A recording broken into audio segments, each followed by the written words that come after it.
Are we live?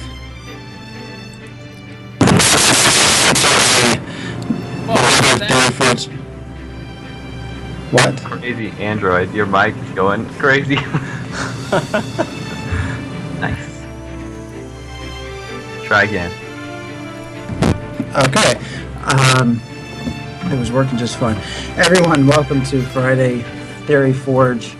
As always, we have technical difficulties. That is always our specialty and trademark. We are going to have a very special show. We are very, very happy to have Chris Perkins join us from Pantheon and really talk about what they're doing and how, MMORPGs in general and question from get an idea of what they're bringing to the table. We have so many things going on, and there's a lot of interest in Pantheon. I've been following it for since Brad mentioned it. And, anyways, Chris, thank you for joining us. Absolutely. Thanks for having me. I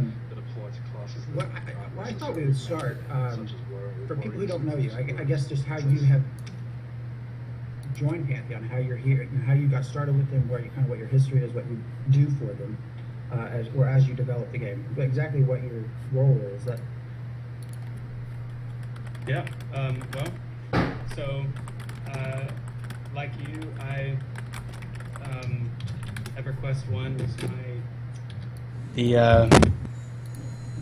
EverQuest 1 was my first MMO experience, and just played that game. I mean, I was completely consumed by that game, and so that shaped really so much of what I know and love about MMOs, but since then I've followed Brad's various ventures and into Vanguard as well. I didn't play Vanguard for super long, but I played a lot. I've played MMOs all my life. World of Warcraft for a very long time, and I won't take time to list them all off. But there's been a lot of coverage, but anyway. So fast forward to 2014, and decided to try to step out into music composition full time. Didn't know how that was going to work or if it was going to work. But I remember on a whim one day, after not having checked up on anything Brad was doing, and really it was after about like a year or so of really not playing MMOs almost at all. Just on a whim, checked his personal website and saw Pantheon mentioned for the first time, and then I followed that link to the site, and at that point in time, it was around the end of July when the volunteer development team that Brad had put together was just a couple months old, and I thought it might be crazy, but maybe this could be an opportunity for me to make music for an MMO, which has been a dream of mine, like since I had dreams. And sent an email, sent a couple of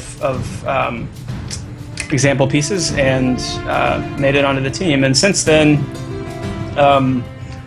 I've just been very fortunate to, because of my history in MMOs and how much and how deeply I've played them and how much I know about them, and just as fortunate as I was to be able to get on the team and start getting to know Brad and the team and really interacting with the vision for Pantheon more, I've been able over the last 7 months or so to really have my dream job, which is creative director. I get to oversee certainly the audio, the music, and the sound effect implementation, but I get to oversee the art team, get to oversee the world building team, get to oversee the lore team, get to oversee the game development team, the game design team, the systems, the big decisions that we make about how the game's going to work, and that just a little bit of everything, really. And it's a dream come true. So. Yeah, that's awesome. I linked in our chat the music files where they can find on SoundCloud. There's some really, really cool things. I think when I first started listening to those, I had sent you a tweet. I had mentioned I was playing it in our kitchen, and my wife sort of came out, didn't know what it was.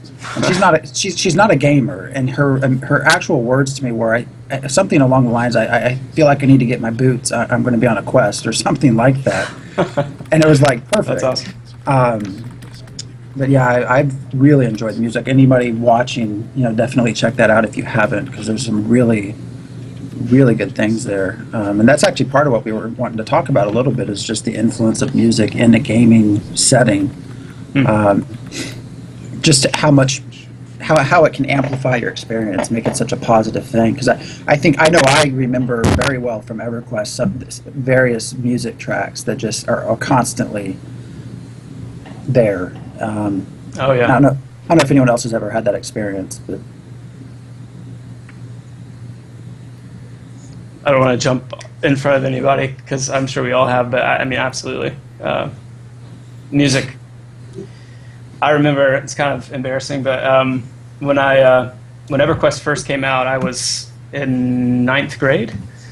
I think it was the summer before my 9th grade year in high school, to where I was still young enough to not have any kind of social inhibitions as far as what was cool or not or whatever. But I remember specifically one of my concrete memories in being excited for the launch of EverQuest was reading about the Paladin class, which was the first class I ever made in EverQuest, and listening to the music. One of the music tracks, one of the Freeport music tracks, out in the little newbie area, and I went and got this little yardstick sword that I had made, and wrapped tape around the bottom of it as a handle, and I just remember just being so caught up and just immersed in this idea of a paladin and this music and the abilities that the paladin had and the role and the place that I feel like he had in the world, that class, and just that I remember that music just moving me so much, even though it was 8-bit little bleeps and boops for the most part. But yeah, I mean, since then, EverQuest music evokes so much emotion and nostalgia and meaning. And I followed the music of all these games. Vanguard music as well with Todd Maston. I remember just watching him and thinking, if I could only do that someday. And WoW too. The music in World of Warcraft is some of the best music I've ever heard in a game. It's absolutely incredible in the way it evokes so much feeling. So I think it's massively important. It's something in Pantheon that I can't really describe how passionate I am about it. I think that it just cannot be understated. And I know there's a lot of people that don't even have music on when they play these games, but yeah, that's me. Yeah, and it's okay.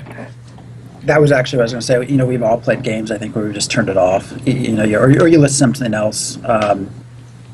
You have something else playing in the background. But I think it can be very special when you actually have something you don't mind, you like listening to.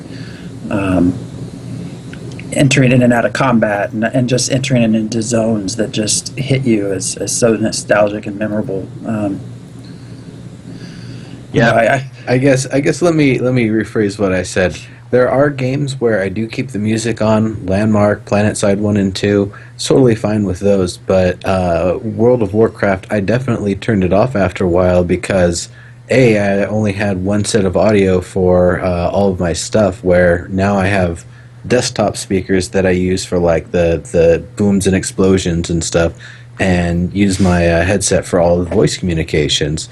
So it's a little bit of a different balance than it used to be. But for in the name of min-maxing, essentially, in World of Warcraft, I turned off all of the music and made sure the in-game sound was plenty loud enough so I could hear when things were going on, hear when somebody starts casting a spell. Might be a faint sound, but it's enough for me to know, okay, turn around, press 2, and Earthshock them. And, sure enough, it really helped out. Also, in raids, there are a lot of times that I would get audio cues from the bosses that sometimes would be covered by the music. Then again, there might be audio cues from the music that I might be missing, but there's other people that do have their music on, so they can communicate all those phases.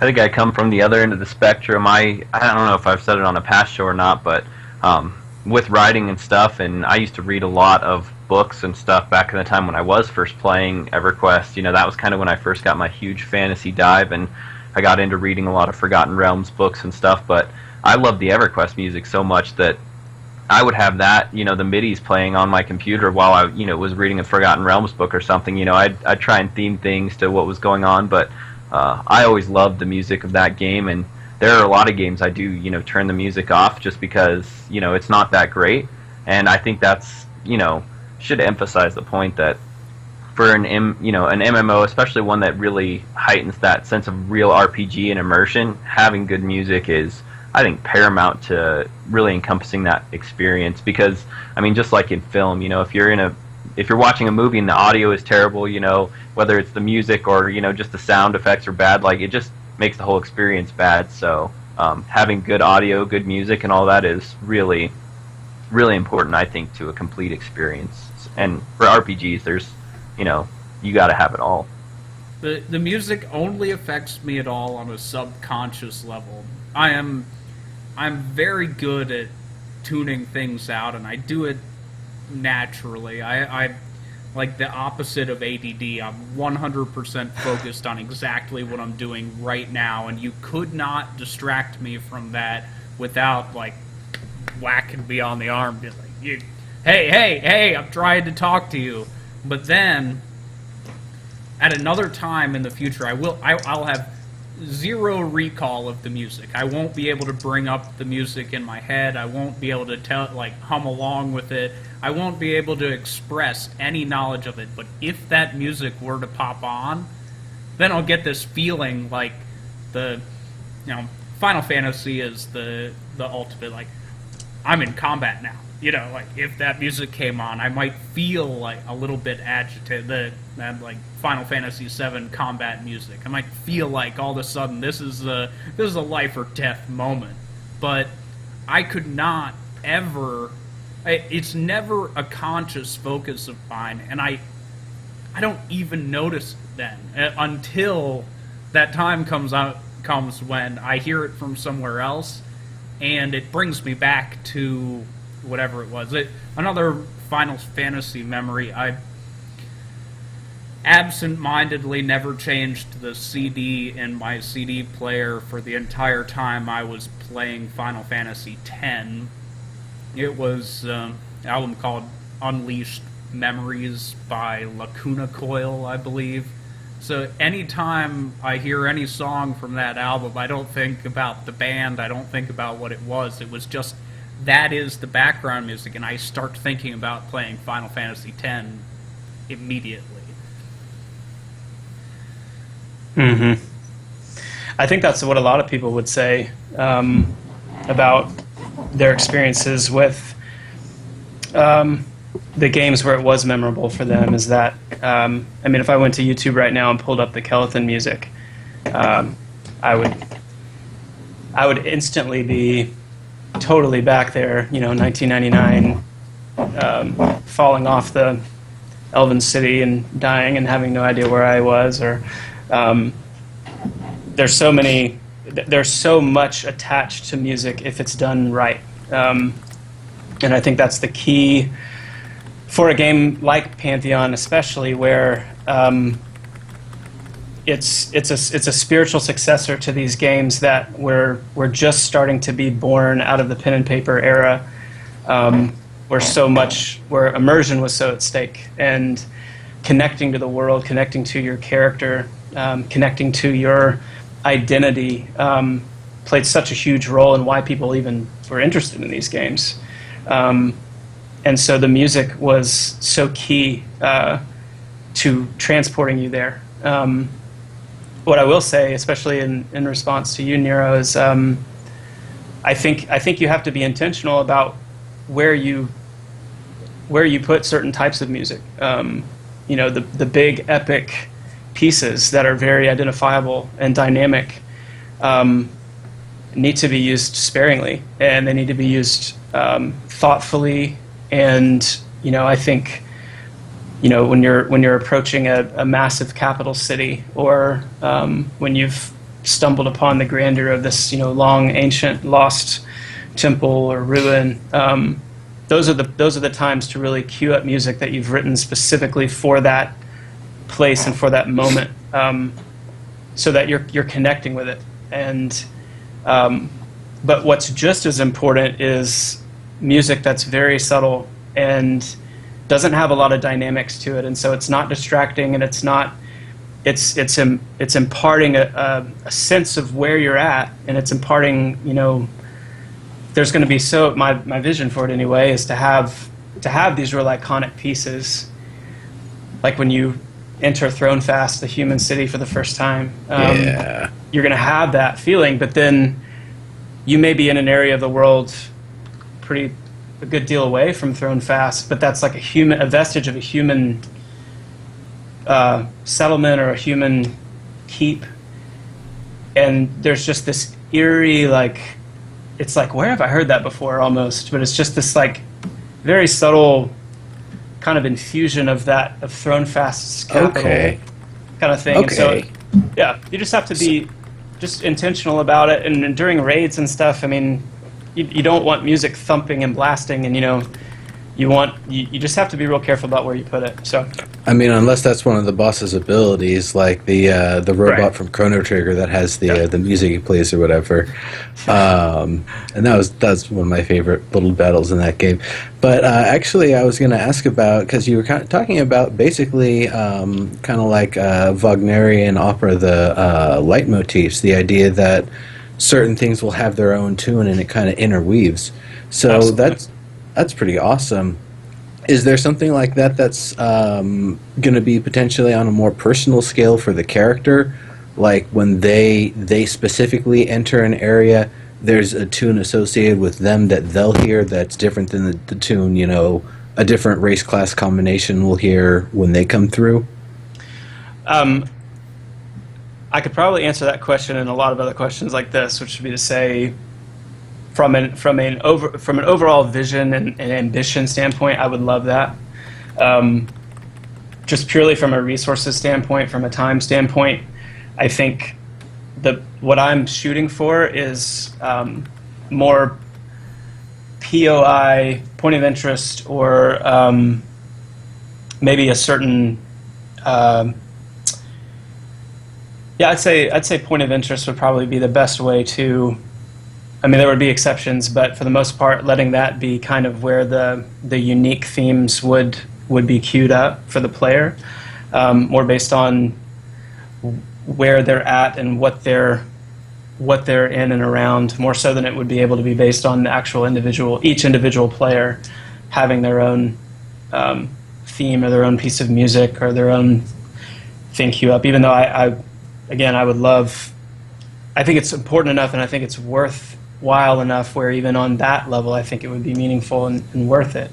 But I'm also, there's a Trolls Folman, I think is how you say his name. I think coined the phrase micro scoring, which I think is a very interesting concept, and that is taking a theme for an area, whether it's a big iconic dynamic theme or even if it's a more subtle atmospheric theme, and then writing that theme in its entirety, but then writing much smaller, I mean like micro small, I'm talking, even some cases just a few seconds long, well, 4 to 6 seconds long, where maybe if you're walking through an area and a piece of rubble, breaks off the wall, for example, and falls and crashes next to you, the game knows to queue up there's this small little 4 to 6 second piece that fits with the theme, the musical theme of the area you're in, that just plays like blah, blah, and then it flows right back into the theme. And so there's like a way that you're weaving in these small little, like when you get aggro, I think what Scott was saying, when an enemy aggroes you, there's something within the theme that kind of cues and plays up and then goes right back in. So that's something else I'd like to experiment with a little bit. It all just takes time. It just takes time. So yeah. I guess. Oh, go ahead. one I guess other follow up on that is kind of just touching on that micro scoring thing. The idea of different races or factions or whatever owning a specific location that maybe has some flexible rules to it, that it actually changes the instrumentation and maybe the pacing and stuff for how that music, that theme for that area is actually represented. So whether it's an economic takeover or a militaristic takeover or whatever, it's the same music, it's just presented in a different way. Is that also kind of the same sort of thing along the plate of things that you want to put in, and depends on resources? Yeah, I'd say so. I think what I do want is, and that's the addition, I would say, is not only points of interest, but the player characters, the major player races, and major NPCs. I would love to see each of those things have their own unique themes associated with them. And so if that can be accomplished, which I hope it can, and the goal is to accomplish that, then we'd have a little bit more freedom to do things like that, where, especially in the wake of a dynamic event, maybe where there's been an overthrow or there's been an occupying of an area by a new NPC, then you may zone into that area not having known, and all of a sudden the music's a little different. And that's the first cue, and the first piece of really immersing you into something's different here, what's changed. And hopefully, I think players, as they play Pantheon, will kind of learn to expect that kind of stuff, which is all part of making music and the audio more meaningful in how we're connecting it all together. So, again, that's the goal. Did you guys talk about, for the music plans, any type of procedural music, kind of where you have tracks that blend together, and kind of when people cross into different areas, they just switch over and you have constant music that way? Yes. The music will definitely, and there'll probably be several tracks of music in every zone, in every given area, and so there will be a way. We'll need to conceive of a way to kind of crossfade that music to where it's not gonna be a jarring sensation. If you leave Thronefast, for example, and the human starting city, and you run out into this old kind of eerie ruin, you want to have that sense of this fantastic, glorious Thronefast music fading behind you as you're kind of approaching this kind of eerie place, and that music is starting to kind of fill up your sonic palette. And so we want to, I don't know if there necessarily will be pieces of music written purely as transition pieces, but I think the goal would be to try to set up in the audio engine, try to set it up in a way where you're getting that sense of blending, and you're able to that much more be connected with where you're going in the world, and how that music and that sense of atmosphere it's the great interpreter. I mean, music is the great interpreter, just like in movies. I mean, if you're in the middle of this climactic war scene at the end, and this delicate intimate music is playing, then you're not going to be necessarily going to the place that you're meant to go. Or if the finale triumphant music is playing right as it looks like the hero is going to die, music is meant to really interpret for us, not completely, but it's to help us get to where we need to get emotionally and mentally, and so we want to make sure to do that well.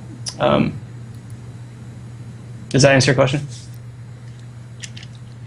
Yeah, that does. I like the idea of always kind of having that soft, transition, or at least, where it matters.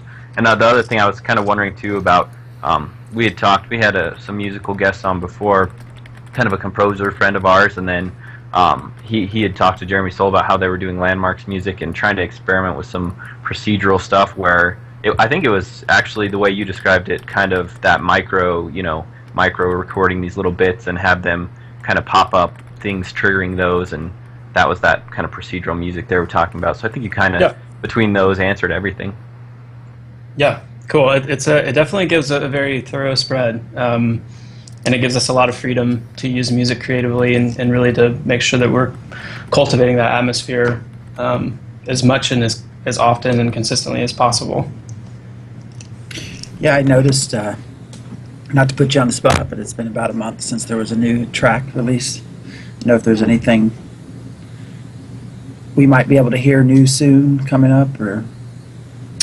Yeah, it looks like my video feed broke. Can you guys still hear me okay? Yeah. Yeah, we can still hear you. Okay. Let me see if I can... I'm not sure how to refresh that, but yeah, so music is music is a little bit on hold right now, just because of all of the. There's a lot going on, and there's a lot of progress being made, and you know it's required me really being able to be real agile and kind of step into some different areas of development, and kind of help those things get to where they need to be. But soon, I'm going to be transitioning back to music and sound effects a little bit more full time, at least for a season. Especially now that we're a little bit further in development and have a much better sense of the different areas and the different kind of encounters, and I think it'll be a lot easier to keep creating a musical palette that is appropriate for our areas now. So it'll be soon. I'm so anxious to get back to it for sure. I love it so much. The some of the questions that we've been asking, the things we've been talking about, you know, they didn't used to be a problem when we could just have a loading screen all the time. Like, if when you walk from one area to another, there's a break in the game. You have a loading screen. You're zoning in. Then okay, it stops, and as you're loading in, new music starts. This idea of having a transition and building that in, it's like it's a whole nother layer to ensuring that you're setting the scene correctly for where you are. But I think that that's an extra difficult piece to add in there. Am I just thinking about this the completely wrong way? No, that's a good point. I mean, the way zoning has changed, and technology allowed like that type of real open world. There's never any jarring transitions. Like, it definitely, I didn't think about that until you said it. That's pretty interesting. Yeah, actually, that once again made me think of, wow, when you walk from one zone to another, not only would the music change a lot of times, but then like the entire scenery.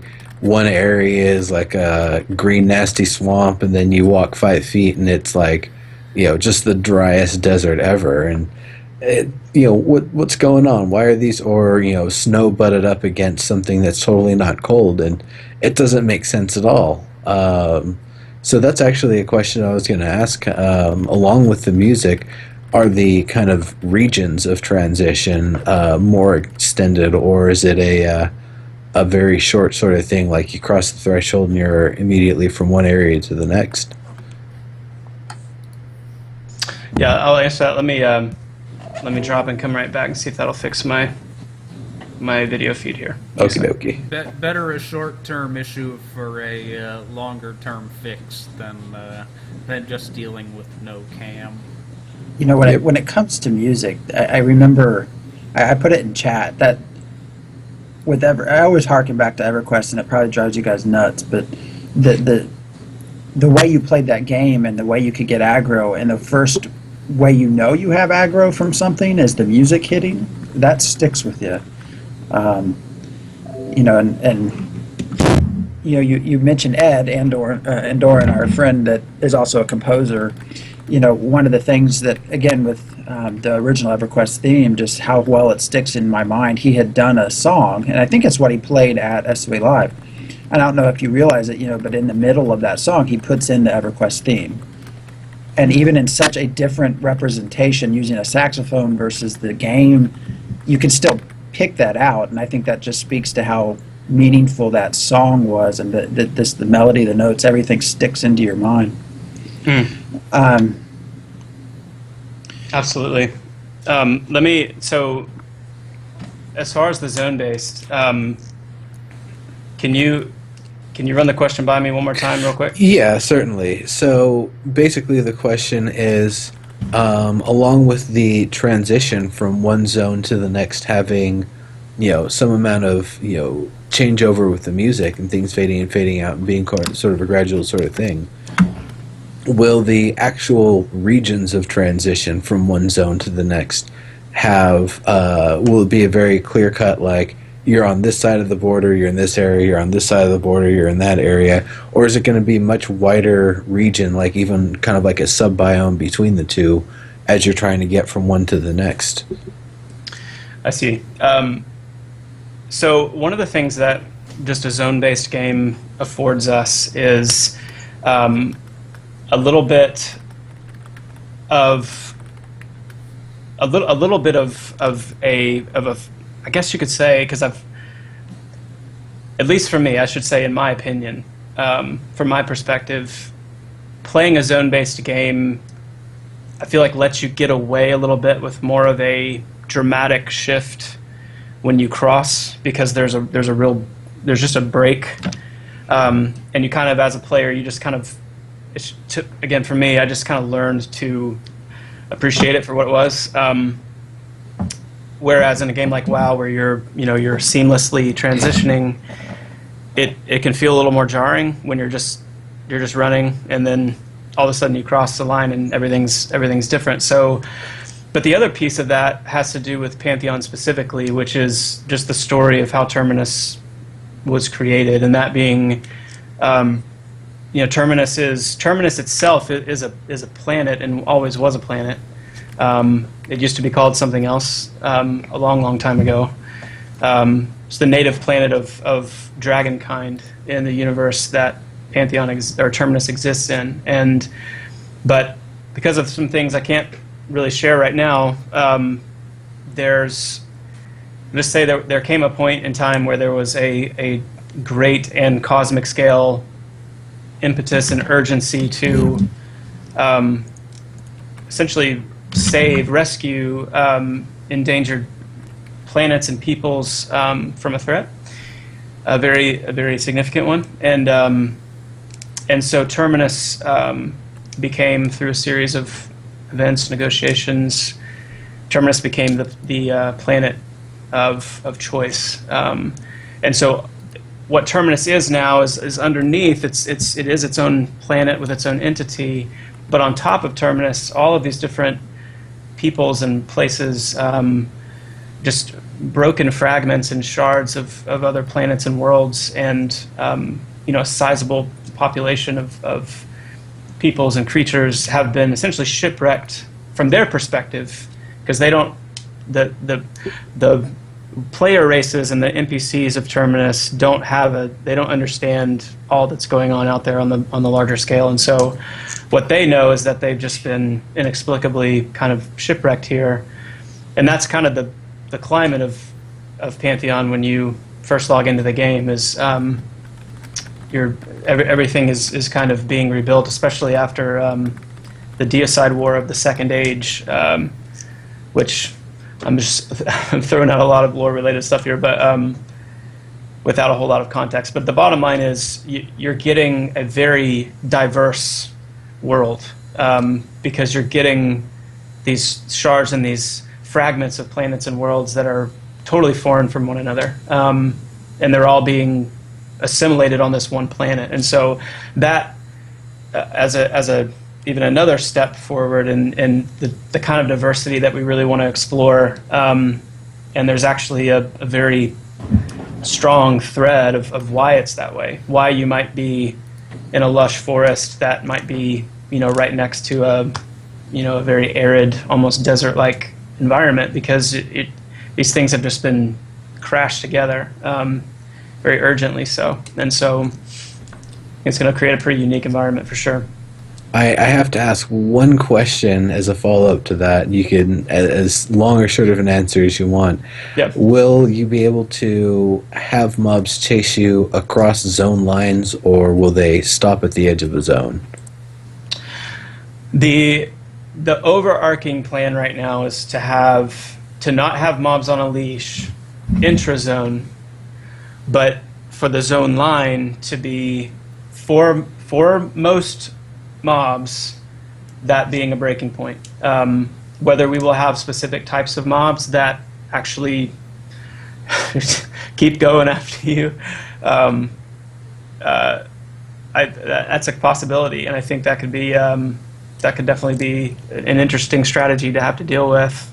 To have to learn what mobs those are the hard way, I'm sure, the first few times. But I'm definitely open to something like that. But for the most part, the compromise there is we're not having mob leashing. If a mob is on you, it's on you until you're dead, or until it's peeled, or until you zone. So That's awesome, I have to say. I one of the things I did want to bring up is just sort of the old school kind of bringing that in to Pantheon, but then updating it with newer ideas and thoughts. But and that's one of them. Before I get to that, though, you had mentioned lore, and I wanted to point out to everyone in chat that, you know, if you didn't know, there's a website called thekeepersvault.com. That is, I think, a brilliant concept. You know, we're used to, as games are being developed and as we're getting introduced to the lore, you might see snippets here or there in the chat, you know, in the forums, or little pieces here or there, not in any sort of organized fashion, usually, or maybe a blog post or something. The Keeper's Vault actually is a very cool idea. Basically, the way I understand it, as lore is being developed, it's sort of playing into the storyline. So the Keeper is remembering these histories, these events, these things as it, you know, as though it is part of the game itself. It's just a very interesting take, something I've not ever seen anyone do before. That I wanted to make sure everyone knew of that website, because I think it's just a really brilliant idea as a way to introduce lore. You know, I always thought that the book form was kind of cool, but this just sort of, I thought, wow, that I'm surprised no one has ever thought of that before. That is such a neat way to do it. But anyways, I put it on the in the chat there for anyone that's never visited it. Yeah. Cool. I've always liked when, you know, like you were describing the zone lines, how that's kind of tied into the lore, and I've always appreciate when there's a reason for things, especially if you're going to call your game an MMORPG, like having a context to the purpose of things. Like, as silly as the mechanic might be, giving it, you know, some lore purpose is always really good for the people out there that want to go in and, you know, nerd it up and totally, you know, role play really extremely. I love when that's there, because it doesn't, you know, it lessens the amount of barriers you run into, because there already are some barriers when you're in most MMORPGs when you're trying to role play. So it's nice when developers cater to us, you know, weird types that like to actually be like our characters in the game. Yeah, absolutely, man. Yeah, completely agree. And just a shout out to our lore master. We were talking about this a little bit before the stream started, but Justin, that was really his idea, to come up with the Keeper as a way to, and like I said too, almost as an invention of necessity, with, you know, just the amount of lore, the amount of story, the amount of content that we really were committed to getting done, because we want it to be deep, we want it to be rich, and then figuring out, you know, how can we, because we want so much of it to be interacted with in game and to not be discovered until you're in the game, what's a good way to start orienting people to the world without giving away too much, but already starting to lay that foundation of immersion, where it's not just, let's just type it up and post it, but, you know, there's a way it's being done. There's a person who's, you know, actually, you're already connected with the world as you're learning and as you're getting insight into the lore through doing it this way. And right now, you know, we want the Keeper to be in, like, we want him to be in the game as well. I mean, that we want him to be someone that you can actually find and have some cool ideas for how to make it somewhat of a challenge. But we're just trying to connect everything, and really, like I said, these games originally were born out of just unbelievable immersion and a desire to connect and really identify with the world and the character, and we're trying to go back to that and recapture the magic of that in as many different ways as we can. One question I had, it's a little bit off the curve from what we're talking about, but AI, what is the? Do you guys have any like innovative things with AI that you're kind of planning to infuse? It's like my biggest complaint against so many MMORPGs today. The AI just hasn't really been pushed or innovated much over time. Well, the simple answer is we do. We have some ideas that I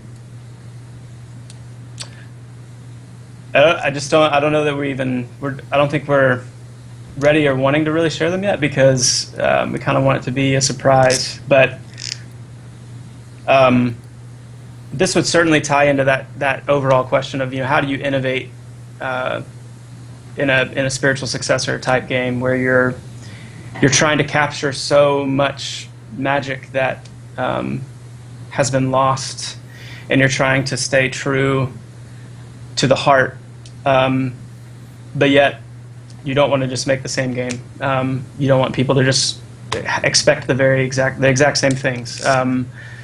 So that has been one of the even just in the last month, that's been a very big topic of conversation internally, and we've got some really, really cool ideas that are relatively simple, but I think they are going to imbue such a delightful, just a surprising, interesting, strategic. I just think I'm really excited about it. So the simple answer is, we're wanting to capture what these earlier games did so well with their NPCs.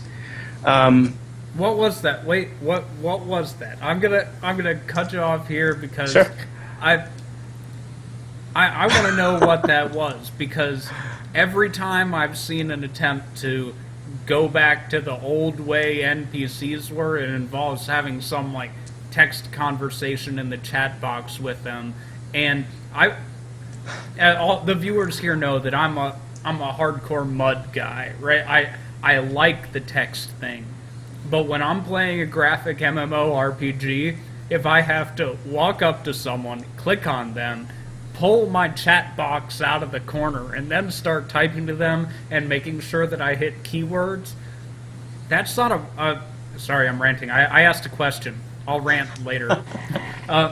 So what is this about old NPCs that was special? Because my experience is you type a keyword and they reply. Okay. Okay. So the first thing I would do is I'd make a distinction in this case between NPC and a mob. And what I had in mind was encounters with the mobs themselves when you're in combat. The mob behavior, mob AI, and wanting to capture what these earlier games did so well when it comes to how mobs work. And like the no leashing, for example, is an example of a way that the mobs worked back then, where now they're all leashed and they have a very finite range. A lot of them are linked. There's so that's one conversation. What you're referencing is more NPC interaction.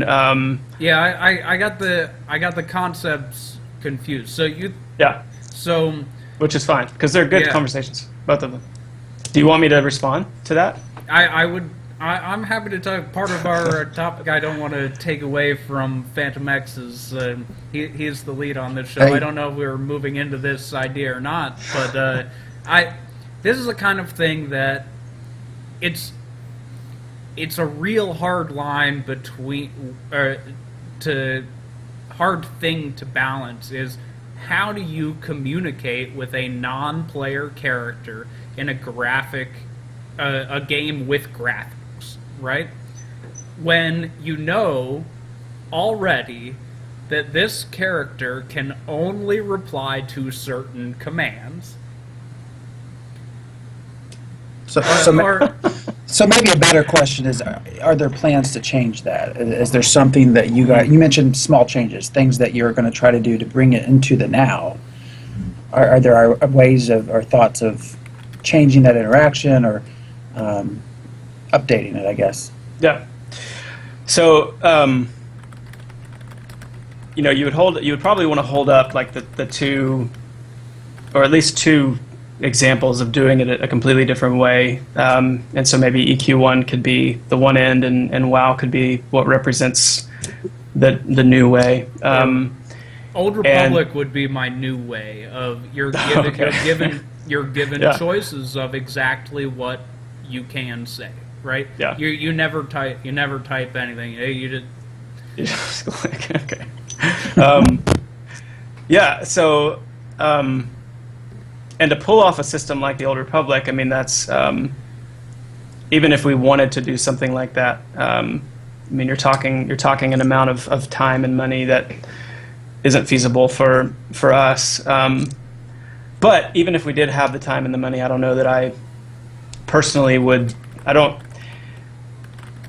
like systems like that work so hard to give the appearance of freedom. Or I know what we're trying to capitalize on more is just the ease of if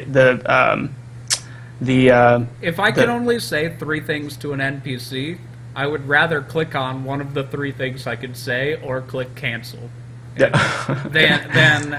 Than see an underlined word and have to type that in. It's just a simple preference.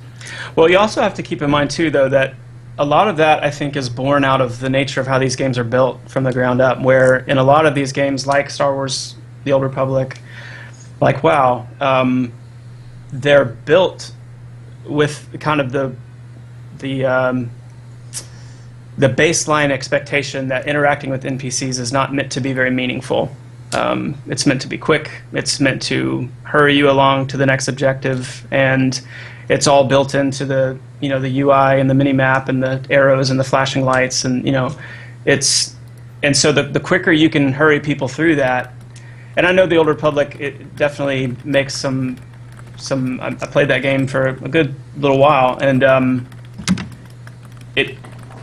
I think it's for me. It's probably I probably prefer that kind of approach versus just the quest window, click accept, and then let the mini map do the rest of the work for you. But I think it's all just being designed for a less meaningful NPC interaction, a faster paced content consumption.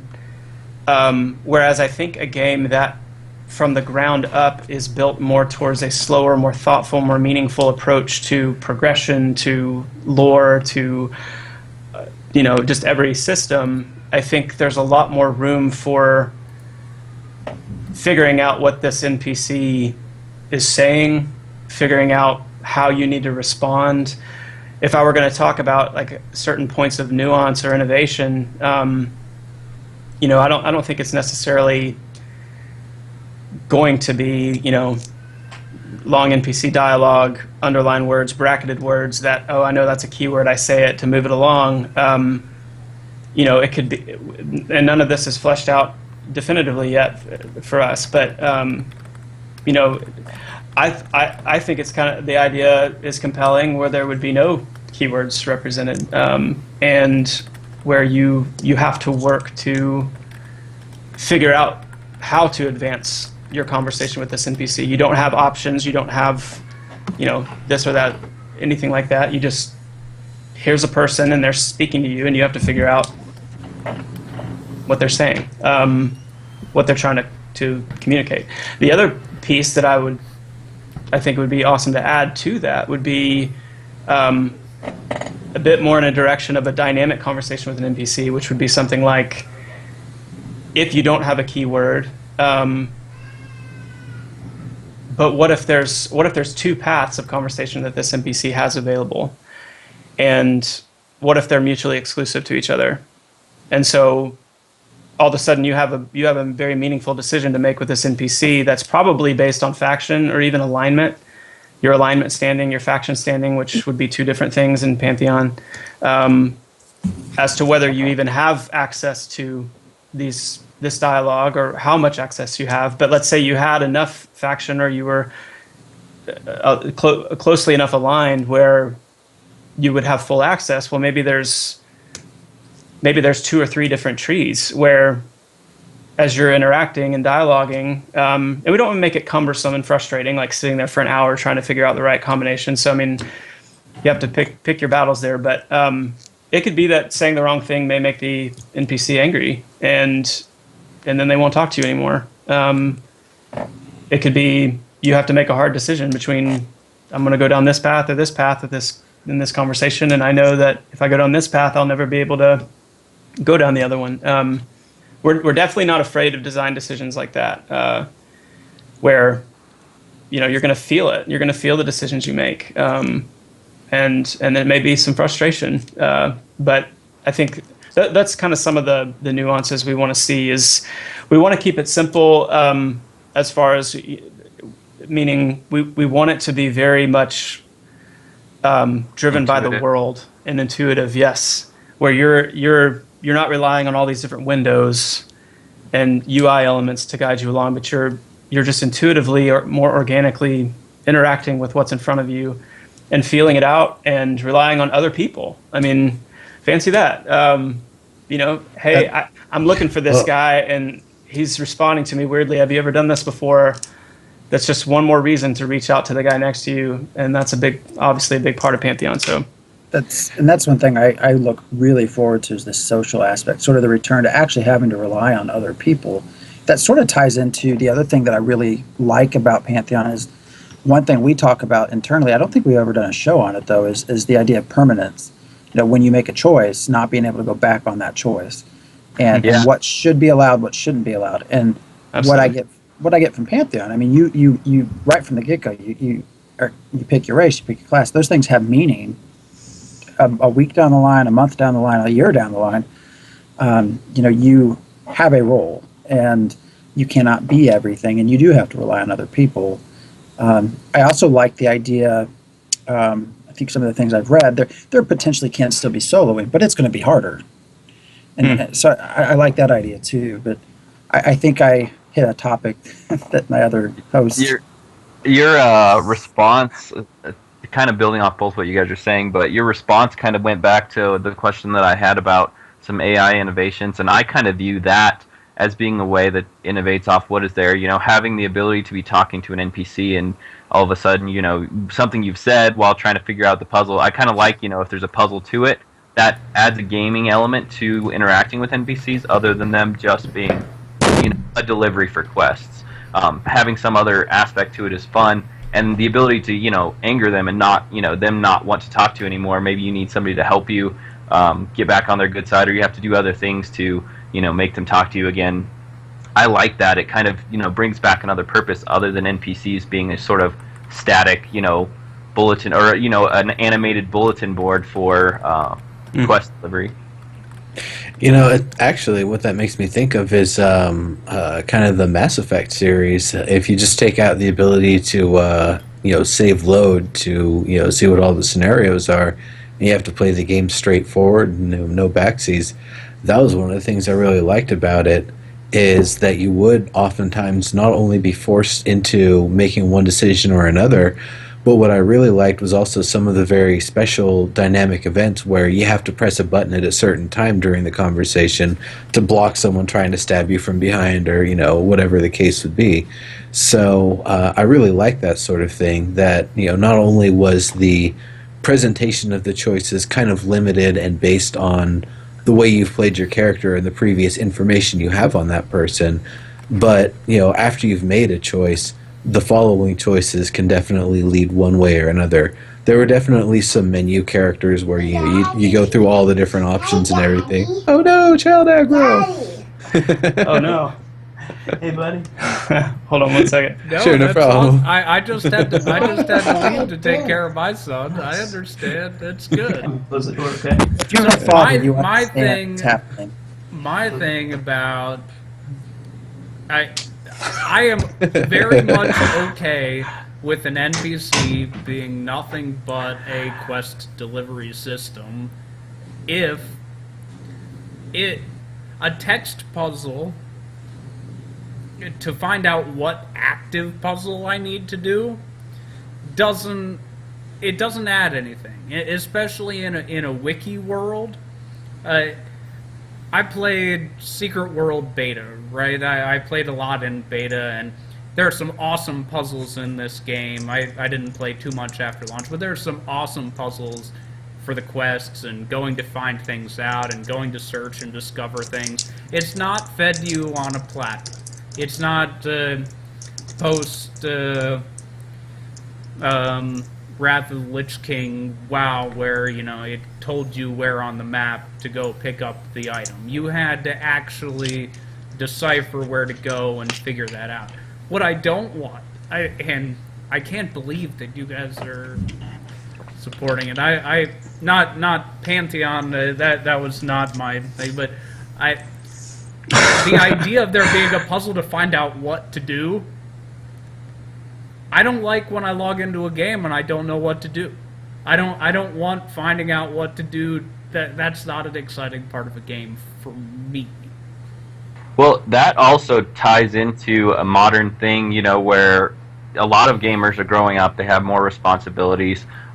There's some amount of shift in things now where, you know, you're getting games where in the target play session's a little bit smaller, you know, where you can actually do something meaningful. You know, it's shortened up to where, like, you even see MOBAs, you know, gradually, as like the latest one coming out, Heroes of the Storm, the target, you know, game session now is like 25 to 45 minutes, whereas League is a little longer. Dota, the original, was much longer, and I see MMOs kind of doing that too. You know, WoW has kind of progressively done that with their game, kind of making, you know, shortening the gap. And there's a lot of downsides to how they've done that. You know, they've taken a lot of some of the great things away from the game, and I think new games need to find ways to accomplish that don't take away some of the core, you know, great experiences that make the world feel big, you know, that make minor NPC interactions still feel really good, you know, and maybe there's some challenge to them without, you know, gating the more impactful parts of your play sessions behind an hour or two of, you know, things you have to do.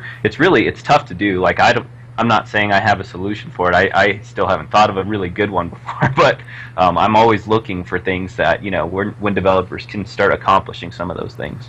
So Part of that comes down to when any developer is making a game. Actually, Lock 6 Time just put up a video talking about this. So people probably didn't click on it because the way MMORPG.com said what he was saying about sandbox or whatever, but saying that Eve's idea of building a world that people can log in and participate in instead of logging in and jumping on the roller coaster. And I can understand that if the world is really designed as something that you log in, and by playing you are participating in what's going on in the world. But if I feel like I'm waiting for a game-driven event, I would rather have a log list of text that I don't read pop up with an accept button than pretending that I'm jumping through the hoop. You know, I don't have that I want to roleplay thing in me right now at my point in life. I don't want to roleplay with a non-player character. I want to play a video game. And I have, you know, like you said, 25 to 90 minutes is my top. That's how long I have to play a game. I know that it's it is an interesting question, Chris. What Pantheon is going to do, because you mentioned the spiritual successor to sort of the first generation of games, and of course Brad being with EverQuest and everything, is kind of harking back to some of these older styles, bringing them forward that have been lost, is how do you, when I was playing that sort of style of game, and that's what I want now, but the time frame, how that has changed as your audience sort of changes. Are you guys thinking of ways to sort of make it easier for a shorter game session? Well, yeah, these are really good questions. So let me, first of all, before I answer your question, Scott, I just want to say, respond quickly to Sog a little bit, because I totally respect and understand where you're coming from. It's okay So- to not make the game for me. If you want to say that, we'll respect Oh, okay, it. You could I'm say, glad you could cleared that say up. we're not making a game for you, and I understand and I respect that. I'm just Sure. I'm the opposition voice on the show right now. No, it's great, and I mean, it may not be for you, but it might be, and you just don't know it yet. I mean, I think what it goes back to is, and this will tie in a little bit to your question, Scott, too. But it's what we're trying to do in Pantheon is we're not just trying to arbitrarily do these things. Let's just arbitrarily make it convoluted and difficult to get anywhere with an NPC. Let's just arbitrarily make things take a really long time. I think there is an overall pace to Pantheon that is going to be slower in just about every area than most people right now are used to. That I can say pretty definitively and very comfortably. The degree of that slowness, the degree of that pacing will vary from system to system, will vary from EQ to Pantheon or from Vanguard to Pantheon. I mean, those things are still very much being fleshed out. But what's going to be hard to substantiate in conversation, but what's so important to understand is that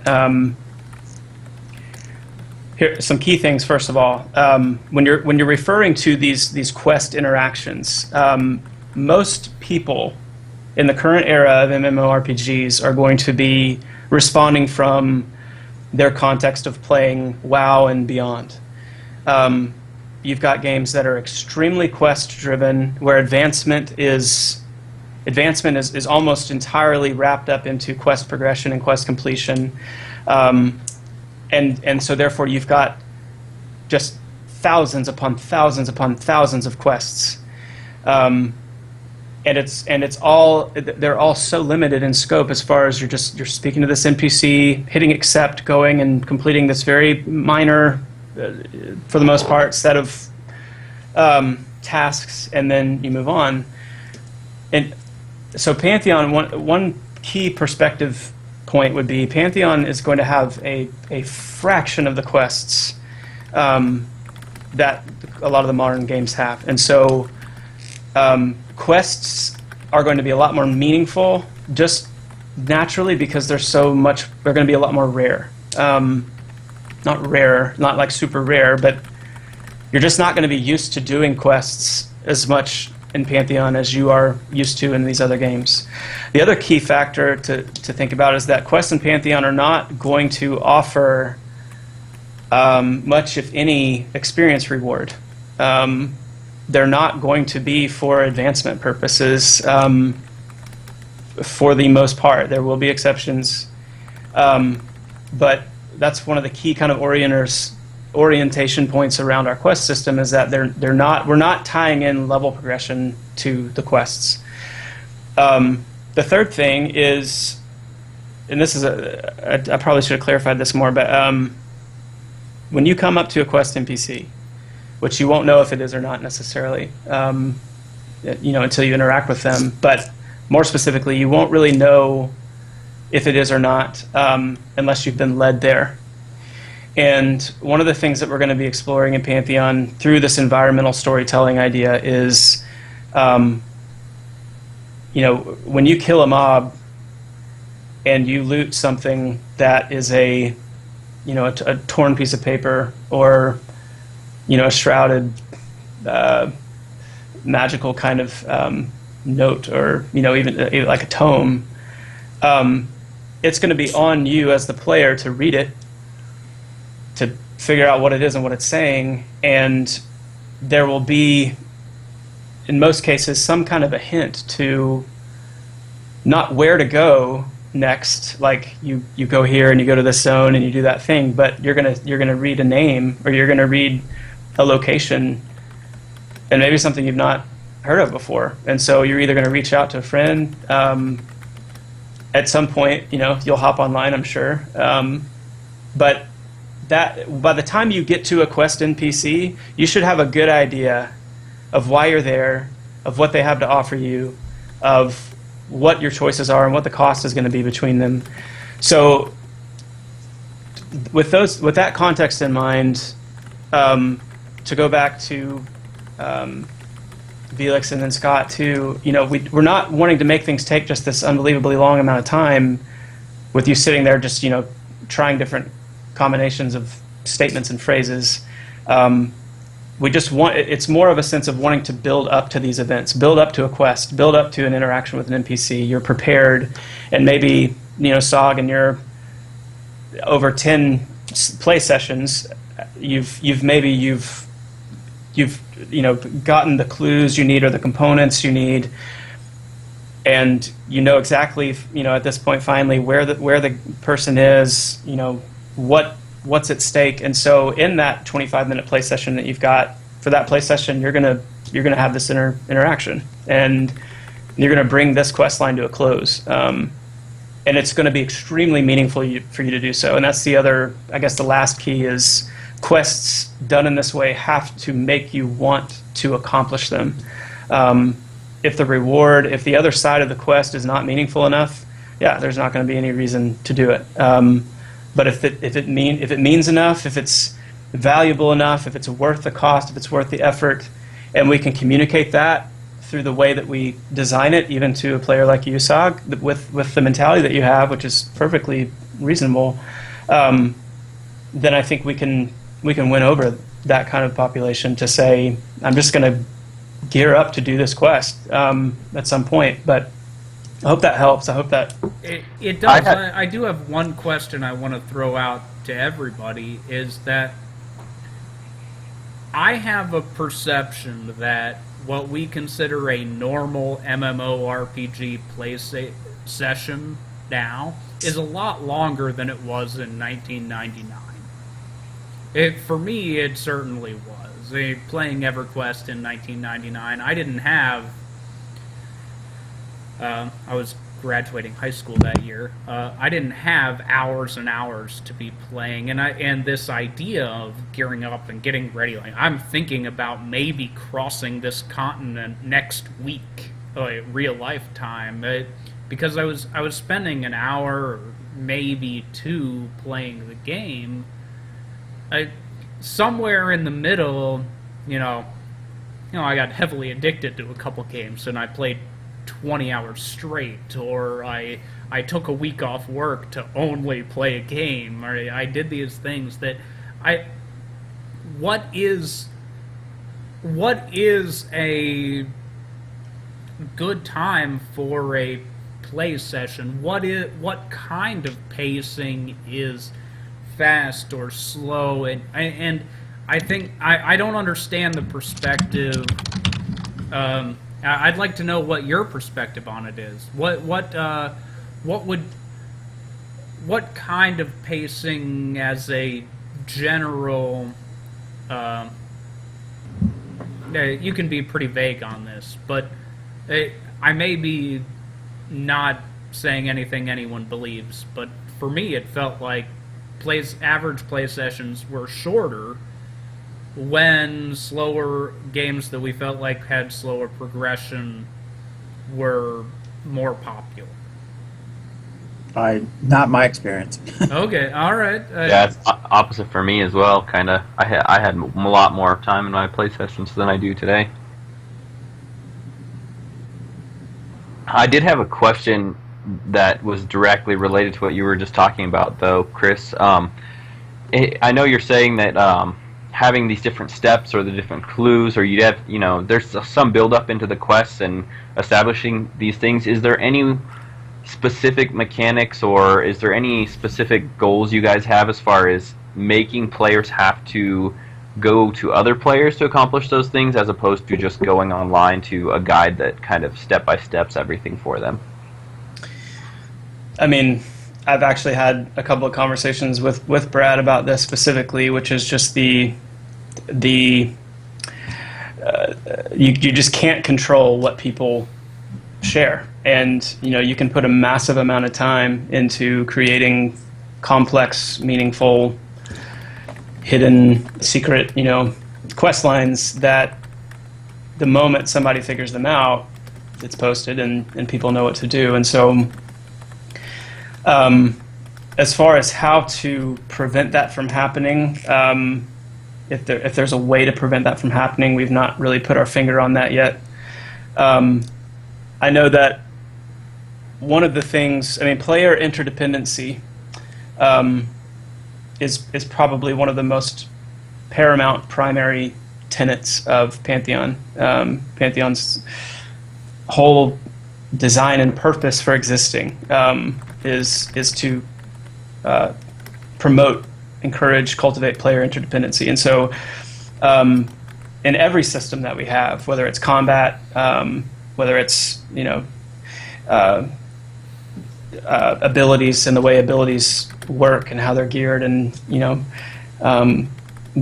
to trading, to itemization, we want there to be as much of a way to need one another and be able to be helped by one another as possible. And so while at this point it's hard to say how to really combat like things that you're wanting and purposely trying to make more secretive. It's hard to know what to do about that, but what we can do is we can make it to where maybe these quest pieces are tradable. Maybe these items, these little scraps of paper, or these different things have to be combined together to be able to progress a conversation or get audience with a certain NPC. Try to make it as much to where even if you know what to do, it's still a challenge to do it, and there's still a way to be helped by your fellow player. And so a lot of this, again, we're still very much in the conceptual stage on a lot of these levels, but I think what you guys were just describing earlier as permanence is going to play a big role in making these things meaningful. If somebody posts a spoiler to a quest that has two paths, but both paths are really valuable and meaningful, then you still have a decision to make. And just trying to inject as much meaning and as much interdependency, opportunity for interdependency as possible. So this always seems to happen, and we only have 15 minutes left, and I have so many other things wrote down here that I want to talk about. That's a good thing. We actually have a lot of questions, though, so I do think maybe spending a little bit of time before we wrap up. We probably won't get to all of them, but there were some directly kind of focused towards you, Chris. So I'm going to ask a few and see kind of, some of them hopefully will be shorter than others. We'll see how many we can get through. Is Not Dave asked, how does factions play into things given all of these various people and places? So I guess the role of factions, what I'm hearing is that's going to be a big part of this? Yeah, we want it to play a really big role. EverQuest, faction was a big deal, even though it was extremely simple. So we want to achieve at least that.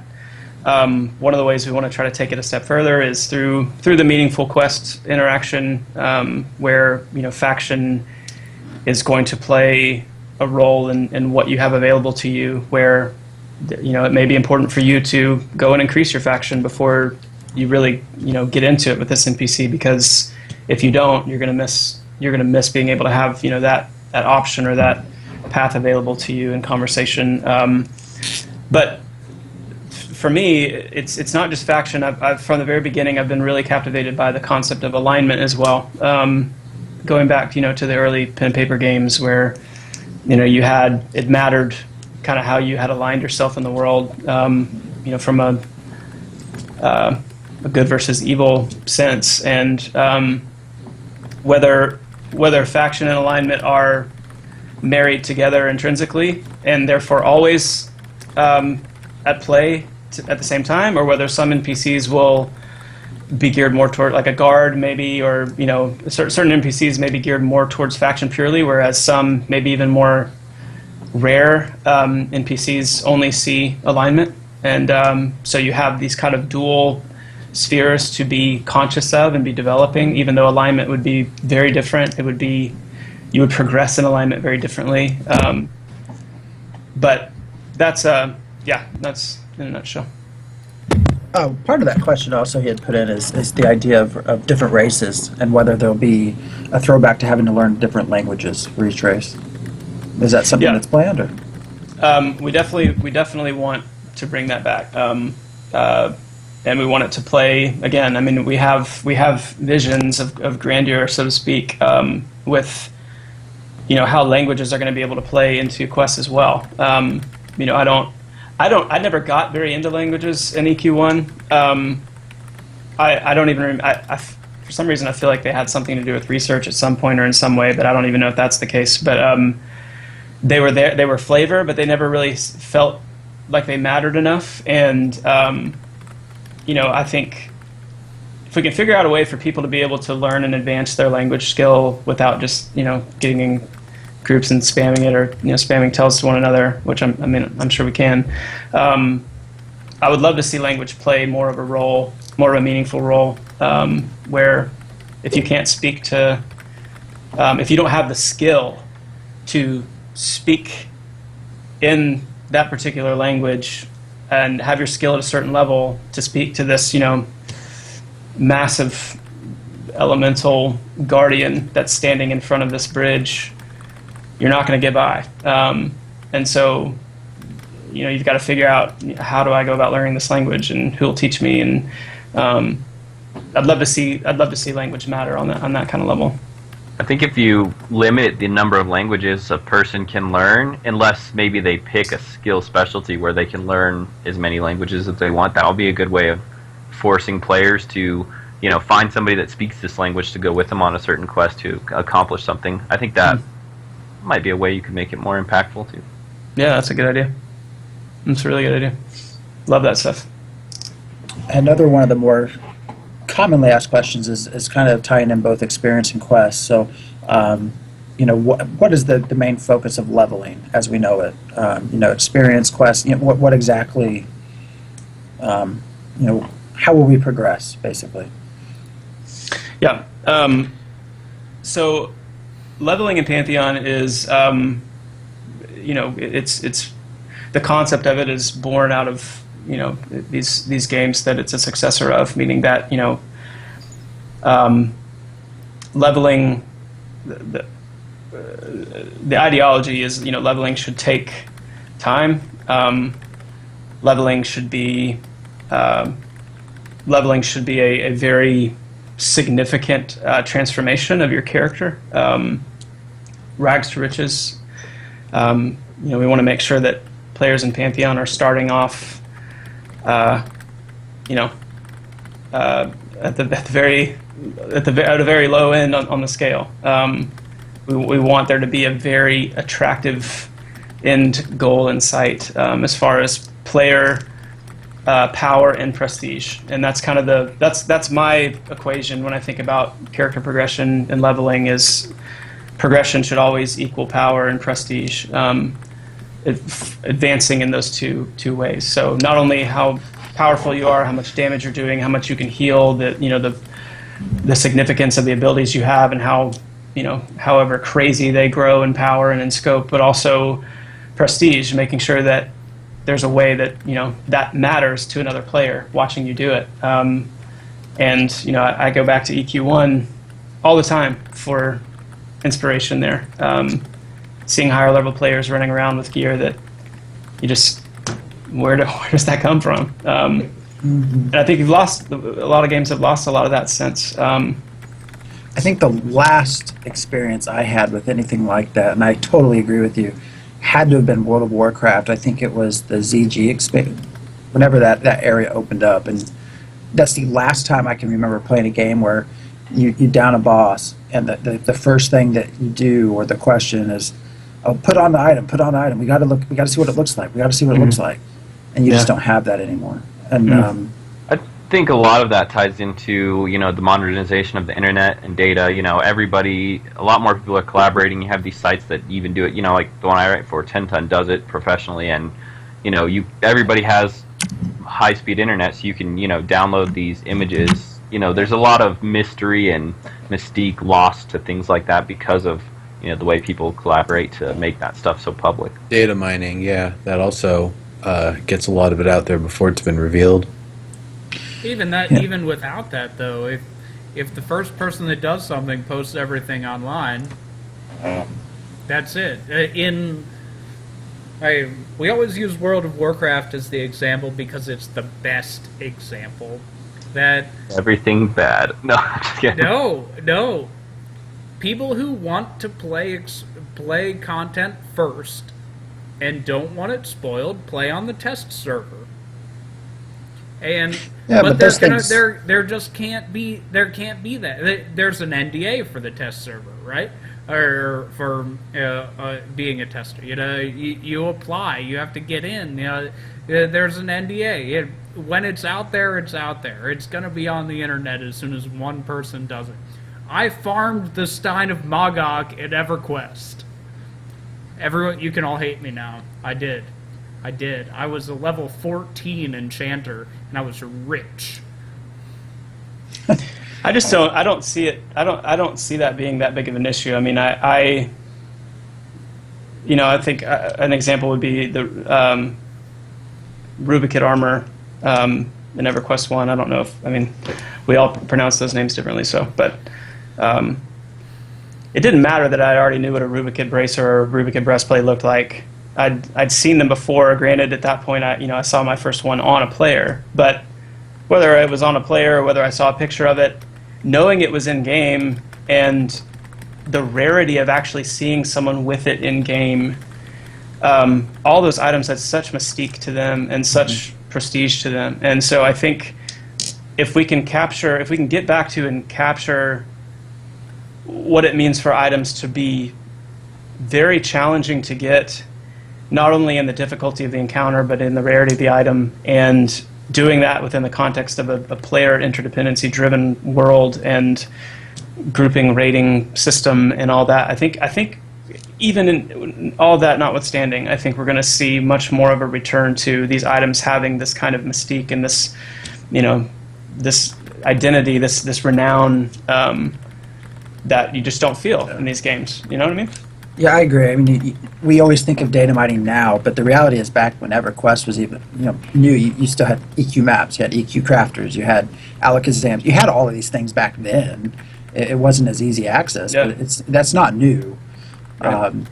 And I might point out before I move on to the next question, one of the things that I actually really like about Pantheon development is you can actually watch it live on Twitch sometimes. So if you're interested in actually seeing these things created, thinking about it, I have a Twitter follow list that I'm going to put in here for everyone that I have on Twitter that's Pantheon related, just so you can keep up. But yeah, sweet, thank you. Yeah, just very quickly, since you mentioned that, I mean, that's a perfect example. If you watched John, craft the war staff, the Celestial War Staff, you've seen it, you know what it looks like, but it makes you want it, and seeing it and seeing what it looks like is very different from actually having it and holding it in game. And so I just don't see that being much of an issue if we do the other things correctly. The other, and I'm going to single this question out because I'm interested in it, sorry, that was asked was, will Pantheon have a map? Which is one of the greatest things about EQ prior to later expansions was the ability to get completely lost. One of the greatest things, yeah, not in the moment. but I agree. I agree wholeheartedly. And that's just as a plug for the team as a whole. I mean, we all are so. I mean, those kind of things we just love. And so, will Pantheon have a map? I can tell you what my desire right now would be, kind of what my vision for it right now would be, which is, and this would apply to the map. This would apply to something like a quest journal, even a spell book. In some ways that we'll be sharing later down the road how this will work. But I love the idea of the player being given a starting point, very basic, and being given the tools in game to flesh that out on their own. And so, if Pantheon has a map, it could be a very, inarticulate, low detailed, high vantage point world map that may give you some semblance of the overall just perspective of the world. But when it comes to like anything where that's detailed or a point of interest or a mark or a tick on the map, that's going to be something that the player has to do and keep track of on their own. So yeah, the goal would be to not shrink the world by having a map or a mini map as well that is going to expose areas that you haven't been to yet, or even necessarily be much of an interzone orienter. I mean, that we really want a lot of that to be done by the players themselves, and then they can share their maps either. I mean, again, I'm sure we'll see a return of like Pantheon Atlas and things like that. Can I interject a quick question? Of course. Would you prefer when people are playing the game? So, as a designer, you think about what people are doing when they're playing your game, right? Would you prefer if people have like a notepad on the side where they're jotting things down that they learn, and that play in the game moving forward is about what I learn on my side of the screen and what I've jotted down? Or would you prefer to facilitate that with in-game features? Yeah, I think even if we did facilitate it with in-game tools or any kind of UI system, I think players are going to do what comes most natural to them. And I know a lot of people like having notebooks and paper and jotting stuff down. So I would say if we did have in-game tools, which I feel like we very well could, it would be in the spirit of that. It would be in the spirit of someone having their notebook paper on the screen, and where they're just able to jot down their own notes and keep track of things. And we're not going to design the game with that in mind as a necessity. Like, you've got to be taking notes to, but just like in EQ, just like I would say in WoW too. I mean, in some ways, I mean, there's always those moments where you want to keep track of something or remember something, but a quest journal, a mini map, or a map that you're able to mark places on that map and then leave a little note there to remind yourself later. I mean, that kind of stuff I think is pretty neat. I'd like to see something like that. We are actually, interestingly, quickly at the end of our time. I literally have like a whole thing of questions that I've not gotten to. But anyways, can I link the? I'll just have to come back. The list of viewer questions in chat and just see if there's anything Chris wants to answer before we leave. Sure.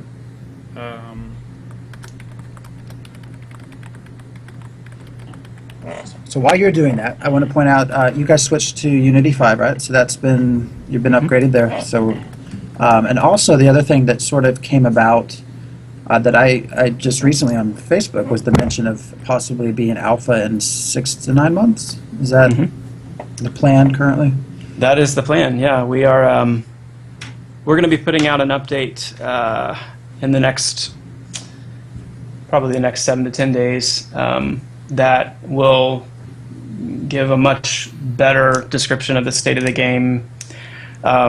we want to put some screenshots out there, maybe even a short video to show the transition to Unity 5. Transitioning to Unity 5, just FYI, in and of itself, it's a difficult process, but to get the kind of results out of Unity 5 that it has available takes a lot of additional work, actually really completely retexturing your terrains, your assets, to make them compatible with Unity 5's physically based rendering system, the global illumination system. So when we say we've made the update to Unity 5, the infrastructure, the logistics of that is significant, but on top of that, there's been an exceptional amount of work done making sure that all of our visual assets are able to take full advantage of what Unity 5 offers as well. And so the very next screenshots you see, it's going to be immediately clear. The visual quality level that we are achieving with Pantheon, I think, has so far we didn't know to expect. There certainly was never an expectation in the beginning of this that we'd ever be able to achieve that level of quality while retaining performance, and that's another key. Is just there's so many tricks of the trade, so to speak, in getting unbelievable visuals without with really minimal performance effects. So anyway, yes, the transition to Unity 5 is officially complete. There's still a few elements that we're going to be dialing in over the coming weeks and months. But hopefully the next update will be kind of sharing a general overview and outline of our road to alpha, which is expected to hit in the next 6 to 9 months. And we'll be sharing some updated shots and visuals of the Unity 5 transition as well. Really excited about that. Before we go, is there anything you can share as far as plans as getting into alpha that we might be aware of, or is it going to be a true alpha, or is it going to be like an early access, or? We're still deciding that. I know when it comes to the pre-alpha, kind of what we're shooting for the next 6 to 9 months. There's we want to honor the people that have supported Pantheon early on and kind of all along the way, and so anyone who has supported us or donated the amount of money that we set in the beginning for alpha access, those people will have access to the game once the true pre-alpha hits, and certainly into alpha. When it comes to any kind of early access plans, like a Steam early access kind of thing, or just even when we get into true beta towards the beginning of 2016, hopefully, we're still deciding. We want to do what's best for Pantheon. We want to make sure the game is ready for that, and we also want to make sure we honor the people that have supported us and should be able to get in first. So more to come on that as we nail some of it down. All right. Well, we are at the end. I'm going to put Chris's Twitter in here so folks can follow him. You do some live development work on Twitch too, right? Mm-hmm. Not as much as John does, but definitely love it when you guys come out and are a part of those. It's a lot of fun for us. So I guess we're going to wrap up. Chris, thanks for joining us. Yeah, definitely in the future, if we can do this again. I have a lot of stuff that I did not get to talk about, one including the payment options for the game once it's released, which we would talk forever about that, so I'm not going to even touch that question right now. But, thank you very much for joining us. Is there anything else you'd want to tell everyone watching, or anything else for them to know with regards to Pantheon? Or I would just say, we've said it before, but we are getting an unbelievable amount of work done. I'm absolutely amazed. Like truly amazed at the progress that we're making, and soon enough, I think there's going to really be a shift in what Pantheon is on people's radar. Pantheon it's a very significant game in that it's trying to do something for people who are in this genre. People that follow MMOs, people that have played MMOs. I think it doesn't take long to see that what we're trying to do is pretty significant. And I think Pantheon. I think soon. I'm hoping that we are going to be able to earn our place on the radar, where people are really going to understand what Pantheon is being made to be, and we're going to see a lot more people, hopefully, really excited about what we're doing, and we're certainly extremely excited. So can't wait. Very excited. Awesome. All right, guys. Well, I guess with that, we will be signing off. Same time next week. I don't know what we're doing yet, but we'll be doing something, that's for sure. We'll be doing something, and Diggs will be leading the show next week. Yeah. Yeah, Diggs. That's scary. All right. Thanks again, Chris. All right, everyone. Have a good night. Thanks for having me, See guys. y'all later.